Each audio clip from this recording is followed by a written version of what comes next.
கந்த சஷ்டி கவசத்துல ஒரு வரி வருது, ஒரு நாள் 36 கொண்டு. அதாவது கந்த சஷ்டி கவசத்தை ஒரு நாளைக்கு 36 முறை படிக்கணுமா. படிச்சா 7 மணி நேரம் ஆகும். நான் படிச்சிருக்கேன்.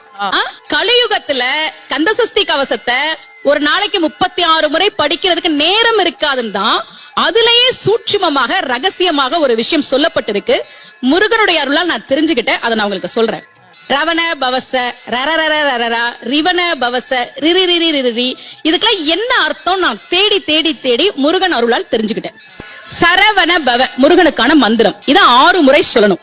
இப்ப சாவ தூக்கி பின்னாடி போட்டீங்கன்னா ரவண பவச, அத 6 முறை சொல்லணும். இப்ப ராவ தூக்கி பின்னாடி போட்டா வனப வசர, வாவ தூக்கி பின்னாடி போட்டா நபவ சரவ, இப்ப நாவ தூக்கி பின்னாடி போட்டா பவ சரவண, பாவத்தூக்கி பின்னாடி போட்டா வசர வனப. ஒன்னொன்னையும் 6 முறை சொன்னா 6 × 6 36 வரும்.